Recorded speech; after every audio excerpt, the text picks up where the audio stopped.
할렐루야. 오늘도 주님을 찬양합니다. 네, 오늘도 우리 아버지 홀로 영광 받으실 줄 믿습니다. 오늘 말씀의 핵심이 되는 말씀은 7절입니다. 내가 이 잡힐 양떼를 먹이니 참으로 가련한 양이라.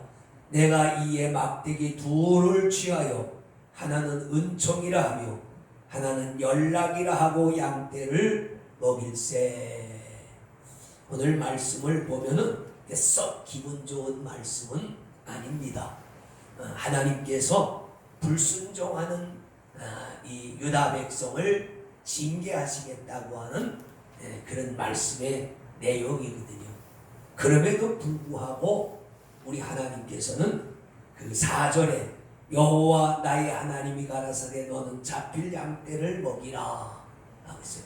양떼는 유다 백성을 말하는데 양떼는 양떼인데 잡혀갈 양떼라. 7절에도 그렇게 말씀했죠. 내가 이 잡힐 양떼를 먹이니. 그러니까 잡혀간다는 말은 뭐예요?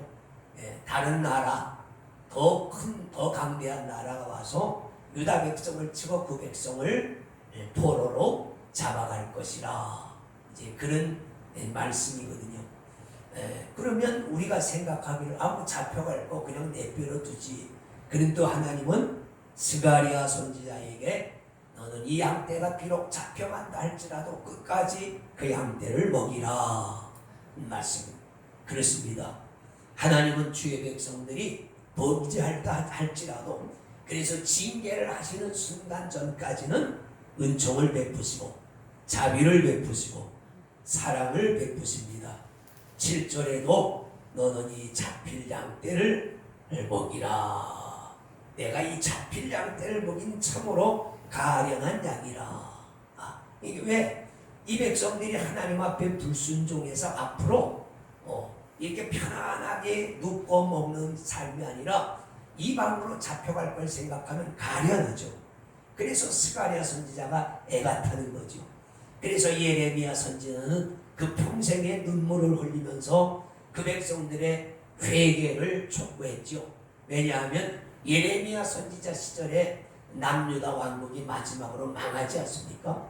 북이스라엘은 바벨론에게 아시리아에게 먼저 망하고 남왕국 유다 왕국도 약 350년 후에 바벨론에게 망하게 되는 것입니다. 그 마지막 망하는 순간까지 그 백성들을 위해서 하나님의 말씀을 대언했던 분이 바로 예레미야 선지자입니다. 예레미야는 기도하면서 환상 중에 하나님이 보여주시는 거예요. 끓는 가마가 펄펄 끓는 가마가 북쪽에서부터 남쪽으로 기울어지는 모습을 보고 여러분 끓는 물이 엎어지면 그 사람이 어떻게 되겠어요? 북쪽에서 남쪽으로 넘어진다는 말은 북쪽에 있는 오랑캐가 남쪽에 있는 유다를 향해서 쳐내려온다는 거예요. 근데 그 가마가 이미 기울어졌다는 거예요. 물이 쏟아지기 직전이야.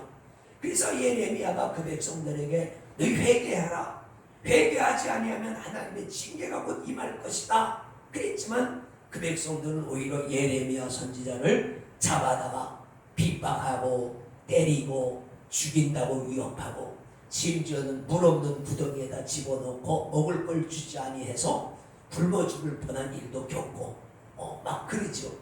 그래서 예레미야가 너무 슬퍼서 내가 다시는 이제 예언하지 아니하리라. 왜?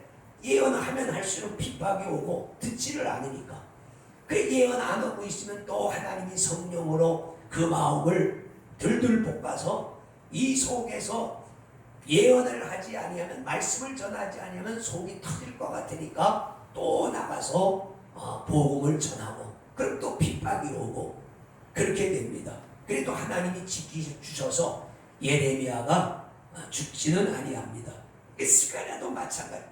환상 중에 보면은 하나님께서 이 백성을 징계하실 날이 다가오는데 이 백성들이 회개하지 않고 역적으로 부패하고 도덕적으로 부패한 이런 민족.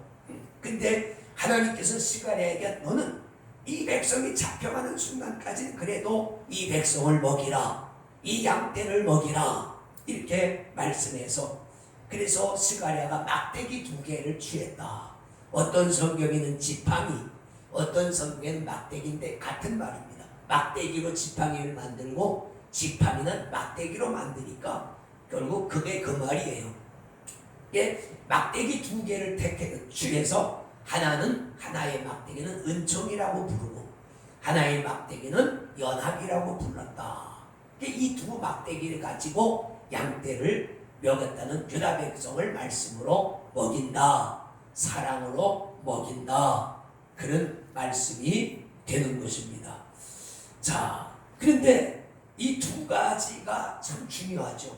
이 스가랴가 이 두 가지 막대기 지팡이를 가지고 그 백성을 먹은 것처럼 하나님은 마찬가지죠. 하나님은 그 선지자들을 통해서 은총과 연합으로 그 백성들을 먹이시고 오늘날에는 성령을 통해서 성령으로 역사하시고 주의 종들을 통해서 은총과 연합으로 하나님의 공동체, 교회 공동체를 이끌어 가시고 먹이시고 살리시는 줄로 믿습니다.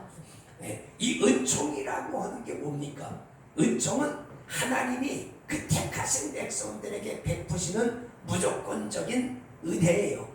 약속으로 하나님께서 어떤 선한 뜻, 이 땅에서 구원을 이루기 위한 어떤 선한 뜻을 위해서 어느 민족이나 어느 사람을 택하시면은 하나님께서 그 백성, 그 사람에게 무조건적인 은총을 베푸시는 거예요. 그 사람이, 그 민족이 비록 부족하고 그 사람이 비록 부족해도 하나님께서는 은총을 베푸십니다. 이건 하나님의 약속이에요. 창세기 12장 3절에 한번 가보면 그런 말씀이 있죠. 하나님께서 아브라함을 선택하시고 말씀하시기를 여호와께서 아브라함에게 이르시되 너는 너의 본토 친척 아비집을 떠나 내가 내게 지시할 땅으로 가라. 내가 너를 큰 민족을 이루고 네게 복을 주어 네 이름을 창대케 하리니 너는 복의 근원이 될지라. 너를 축복하는 자에게는 내가 복을 내리고 너를 저주하는 자에게는 내가 저주하리니 땅의 모든 족속이 너를 인하여 복을 얻을 것이라 하신지라. 이에 아브라함이 여호와의 말씀을 쫓아서 갔고, 말은 그 말씀을 빚고 갔다 그 말입니다. 하나님께서 아브라함을 장차 모든 백성에게 복을 주시는 통로로 들어쓰시고자 아브라함을 선택해서 복을 주시죠. 내가 네 이름을 창대케 하고 네 자손을 바닷가의 모래와 같이 많게 하고 특별히 너를 축복하는 자에게 내가 복을 내리고 너를 저주하는 자에게는 내가 무조건 저주를 내릴 것이다. 그러니까 성경을 가만히 보세요. 아브라함을 대적해서 잘된 사람이 없어요. 아브라함을 대적해서 잘된 사람이 없고 다윗을 대적해서 잘된 사람이 없습니다. 다윗도 그렇죠. 비록 아들들이라 할지라도 아버지 다윗을 대적할 때는 하나님이 가차없이 다윗의 아들들까지라도 쳐내셨단 말이죠. 왜? 아브라함과 다윗은 하나님께서 은총을 베푸신 사람들이에요. 내가 너와 네 집을 영원히 세우리라고 약속을 해주셨어. 이게 은총이에요. 그렇다고 아브라함이 부족함이 없었습니까? 다윗이 부족함이 없었나요? 아니에요. 그들도 우리처럼은 아니지만 아브라함도 보면 어떤 때는 정말로 진짜 믿음의 조상이 맞아 할 정도로 그랬었고 다윗도 보면 이게 맞아? 그럴 때도 있었단 말이죠. 그럼에도 불구하고 하나님께서 그들을 선택하셨기 때문에 그들과 언약을 맺으셨어요. 내가 너를 복의 근원으로 삼을지라 그랬습니다.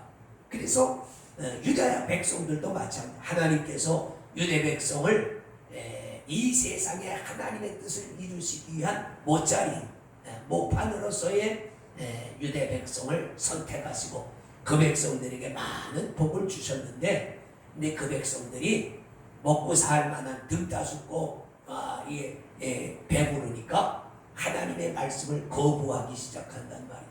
그래서 영적으로 타락하고 도덕적으로 타락하는, 그래서 하나님이 계속해서 선지자들을 보내시지만 듣지 아니하시니까 오늘 이 백성은 잡혀갈 양떼라 그러신단 말이죠.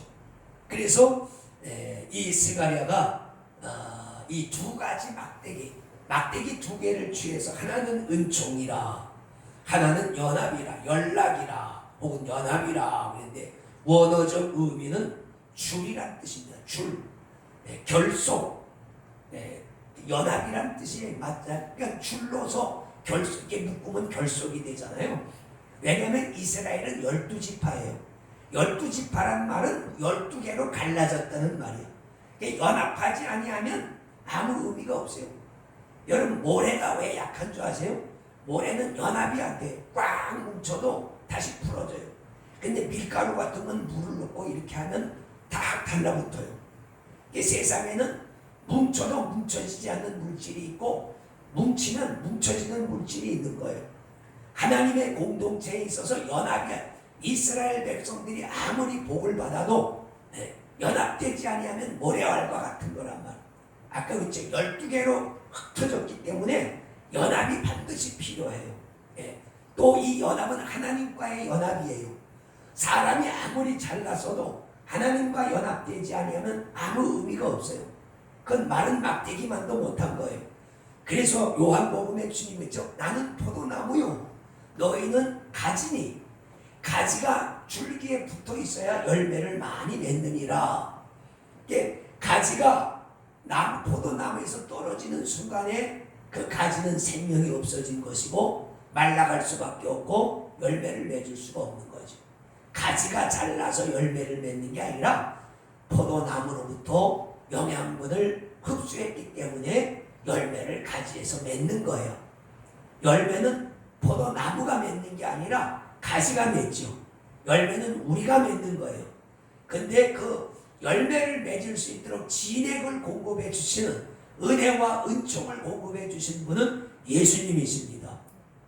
그래서 교회나 유다 백성이나 중요한 것은 뭐예요? 연합이 중요한 거예요. 첫째는 하나님의 은총. 하나님의 백성이 사는 길은 하나님의 은총입니다. 교회가 사는 길은 하나님의 은총입니다. 담임 목사가 잘나서 물론 되는 것도 있겠지만 그거 가지고는 안 돼. 그것 자체가 하나님의 은총이란 말. 예수 믿고 구원받은 자체도 하나님의 은총이란 말. 내가 잘나서, 여러분 세상에는 나보다 잘난 사람이 얼마나 많아. 여러분과 저보다 잘난 사람, 사회에 나가면 정말 끌끌하고 잘난 사람이 얼마나 많은지 몰라요. 근데 그 사람들은 예수 안 믿어요. 예수 안 믿으면 별 볼 일이 없는 거예요. 그러니까 교회가 사는 길은 은총이고, 두 번째 교회의 공동체가 사는 길은 연합입니다.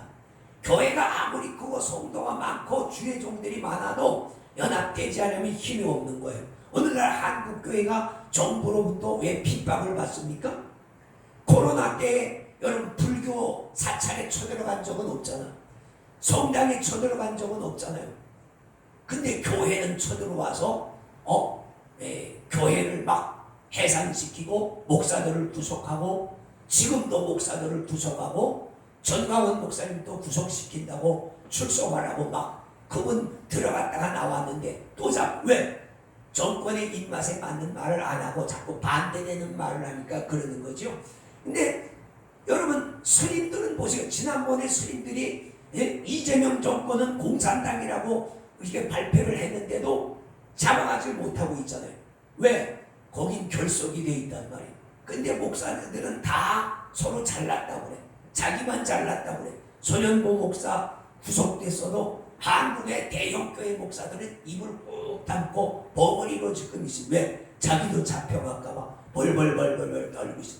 나이가 70이 넘은 사람들이 그 마지막에 잡혀 죽을까봐 벌벌벌벌 떨고 있단 말이에요. 그러니까 한국교회는 쳐들어가서 압수수색을 막 하고, 그랬잖아요. 김정한 목사, 손현보 목사, 전광훈 목사 다 쳐들어가서 압수수색하고. 근데 성당 압수수색했다는 말이 있어요? 사찰 압수수색했다는 말 별로 없잖아요. 그러니까 왜 그러냐? 연합이 안 돼서 그런 거야. 다 혼자 잘난 거야. 목사들은 좀 그런 면이 있어. 그러니까 하나님의 교회 공동체는 연합이 돼야 돼. 연합 하나가 돼야 힘이 생기는 거예요. 여러분 옛날에 그 학교 다닐 때 보면 조개탄을 땄잖아요. 난로에 조개탄 떼는 거 보면 그 조개탄이 꼭 조개처럼 생겼다고 그래서 조개탄이, 그걸 200~300개를 갖다 난로에다 놓으면은 무쇠도 녹일 만한 열이 펄펄 끓습니다. 쇠떡이 그 무쇠 난로가 시뻘겋게 되죠. 근데 그 조개탄을 하나씩 나눠 놓으면은 별 힘이 없어요. 아무리 조개탄이 뜨거워도 거기서 100개, 200개가 뭉쳐 있을 때에 그 엄청난 뜨거운 열을 그 방출하지, 하나씩 놓으면은 그 별 볼 일이 없는 거라면, 마찬가지 성도들이 아무리 능력 있고 뭐 권세가 있어도 교회 예수 이름 아래 하나로 뭉쳐야 된다. 예. 큰 교회도 마찬가지고 작은 교회도 마찬가지. 교회 자체가 힘이 없는 게 아니요, 성도 자체가 힘이 없는 게 아니요, 뭉치질 못해서 하나, 예수 안에서 하나가 되어야 되고 십자가 안에서 하나가 되어야 된다. 그래서 스가랴 선지자가 하나님의 말씀대로 은총과 연합이라는 막대기를 가지고 그 백성을 양육했다. 그런데도 이들이 하나님의 은총을 거부하고 하나님의 연합을 거부하고 끝까지 그렇게 되니까 스가랴가 오늘 여기서 한 말이 뭐예요? 내가 그 두 막대기를 쳐야 꺾었다. 은총이라고 하는 막대기를 꺾고 연합이라고 하는 막대기를 꺾었다는, 이 꺾었다는 말은 뭐예요? 하나님이 은총과 연합이라고 하는 은혜를 주셨는데 이제 그것을 파기한다는 말. 너희가 자꾸 불순종하고 하나님을 거부하니까 내가 너희에게 베풀었던 은총을 철회하겠다. 내가 너희에게 주었던 연합, 결속됨을 철회하겠다. 여러분, 그렇게 되면 어떻게 해요? 우리가 하나님 앞에 분리되면 어떻게 돼요? 아무 힘이 없는 거예요. 베드로서가 뭐라고 했어? 모든 인생은 불과 같고 그 모든 영광은 불의 꽃 같은데 불은 마르고 꽃은 떨어지나. 그렇죠. 풀이 여러분 아무리 뭐 푸르게 자라고 한 키를 넘게 자라는 갈대도요, 그거 깎아 여름 한 달에 깎아 놓고 나면 1시간도 안 돼서 마릅니다. 그게 인생이 그런 거예요. 하나님께서 떨어져 나오는 순간 그 아무 의미가 없는 거예요. 교회가 아무리 커도 어떤 사람이 능력을 받아도 그것을 끝까지 감당할 수 있을 때 그거에 되는 말이지, 하나님에게서 교만해서 떨어지는 순간에 그 민족은 힘이 없게 됩니다. 그러니까 유다 민족이 말씀대로 포로로 잡혀가고, 그래도 계속 반항하니까 예수님 이후에 전 세계로 하나님이 흩어버리시잖아요. 네. 공중분해시킨단 말이죠.